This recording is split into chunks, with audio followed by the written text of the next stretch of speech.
खुशहाल। सब केहू के बाटे मुबारक नया साल। सब केहू के बाटे मुबारक नया साल।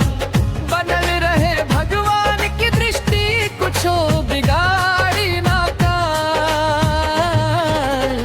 सब केहू के बाटे मुबारक नया साल। सब केहू के बाटे मुबारक नया साल।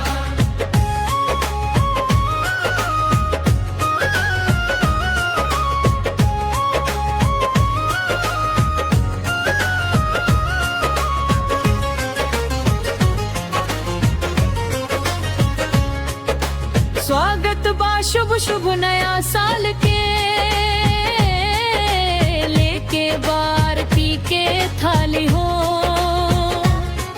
ए साल के जैसन अगलो साल भी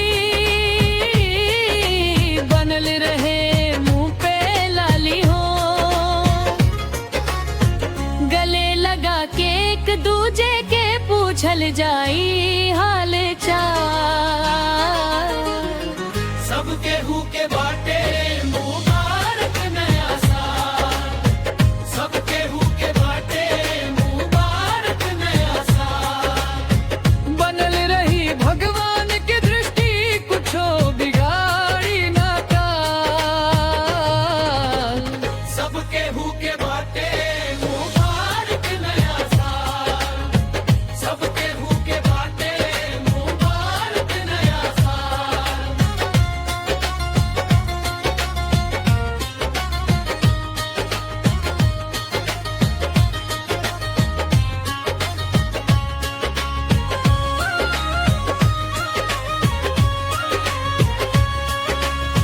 मौसम भी लागे बाटे सुहाना, मगन में जश्न मनाला हो। बाजता मनोज दीवाना के गाना, हवा तनी ठुमका लगाला हो। एक हाथ में बियर के बोतल, दूसरे हिला के रुमाल। सब केहू के बाटे मुबारक नया साल। सब केहू के बाटे मुबारक नया साल। बनल रहे भगवान की दृष्टि, कुछो बिगाड़ी ना काल।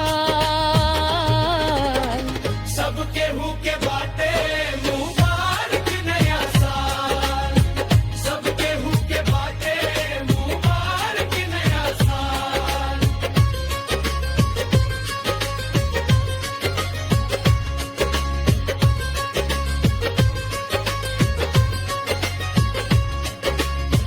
गांव जवर टोला मोहल्ला,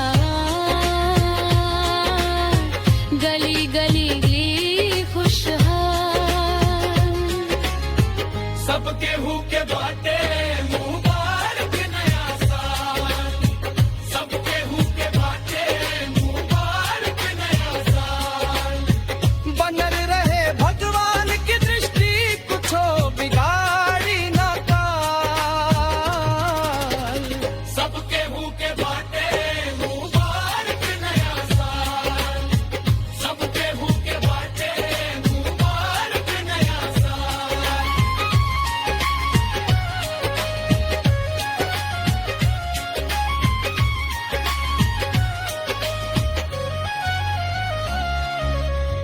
बोला बोला हैप्पी न्यू ईयर।